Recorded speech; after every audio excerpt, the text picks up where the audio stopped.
I believe that life is made up of crossroads. There are moments in our lives where we can continue on the path we're on, or we can take a new path. And in those decisive moments, we need guidance to help us along our journey to becoming who we truly are. Case in point, back in 2019, I was working 100-hour weeks and was totally stressed out when I stumbled upon Houston's Tagore Grove. And it was there that I discovered a poem that would change my life.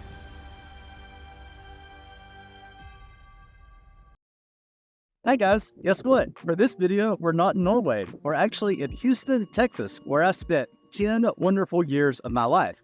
4 years ago, I came to this beautiful park here in Houston called Ray Miller Park. And in a corner of this park is a statue and grove featuring the life and works of Tagore. Let's head over to the statue and grove, where we'll meet the founders of the Houston Tagore Society.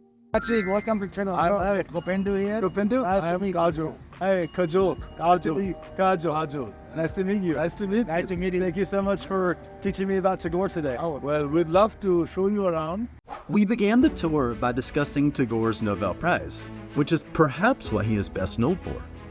Tagore won the Nobel Prize in 1913 for his poem cycle Gitanjali, and he was only the second non-European to win. And as we discussed this amazing feat, my mind wandered to the poem from Gitanjali that changed my life.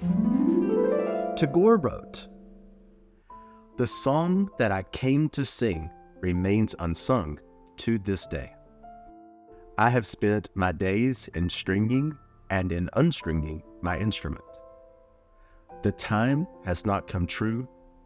The words have not been rightly set. Only there is the agony of wishing in my heart."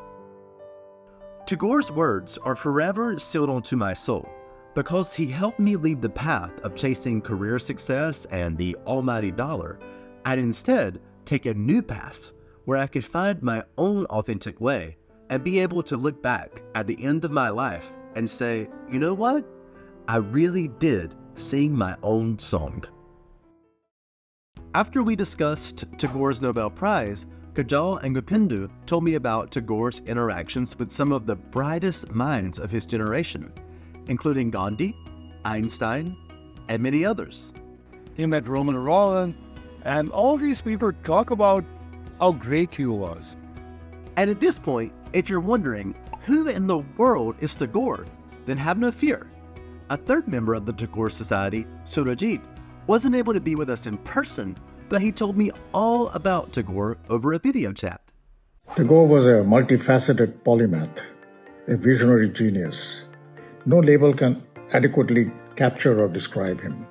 The world probably knows him mostly as a poet and a philosopher, but he was no idealist. He went around the world 5 times to exhort people against blind nationalism, colonialism, oppression, and injustice. Basically, Tagore is like a living, enduring presence in Indian society. As we continued exploring the grove, I started to realize that the outer part of the Tagore Grove was meant to help teach us that we all have an outer world in reality.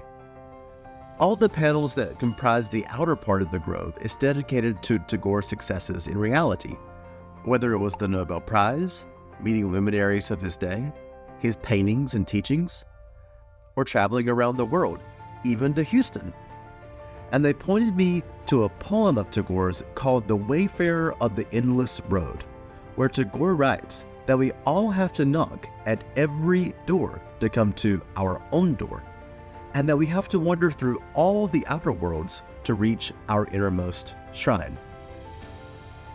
Indeed, the outer part of the grove represents all the doors Tagore knocked on until he found the door to his own inner sanctum.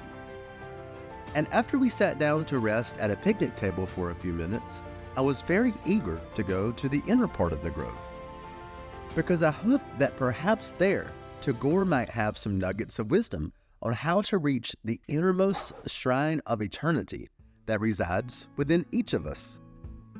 Okay, so we just toured the outside of the grove and we learned all about Tagore's external adventures in the world, going to America, winning the Nobel Prize, all the wonderful people he met, and places he touched and lives he influenced. And so now what are we going to learn about on the inside of the Grove? The man was a very, very deep person. He was a philosopher.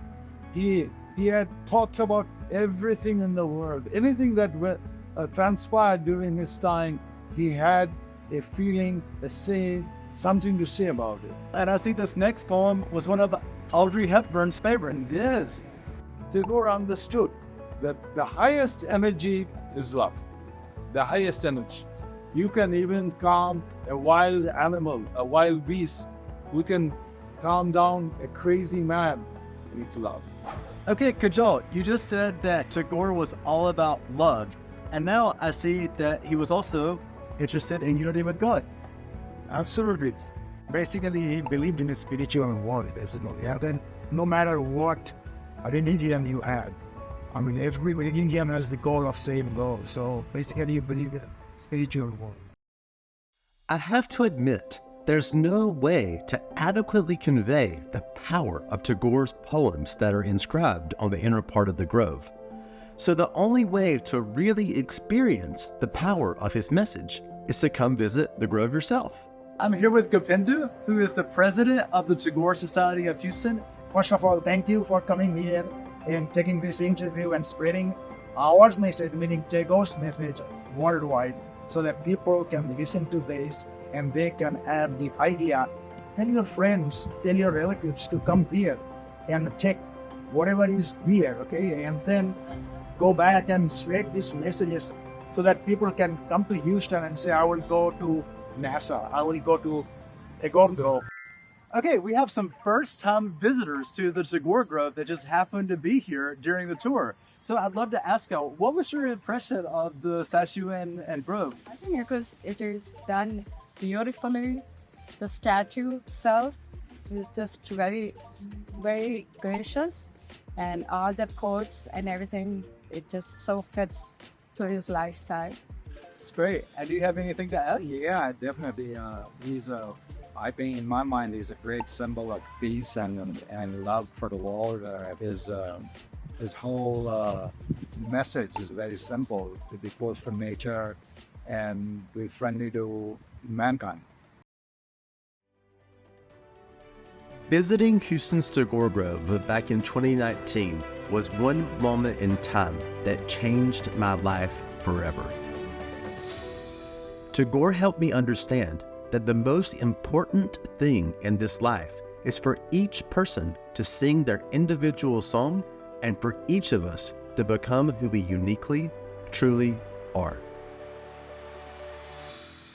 I hope this video has given you the courage to open your mouth and sing your own song.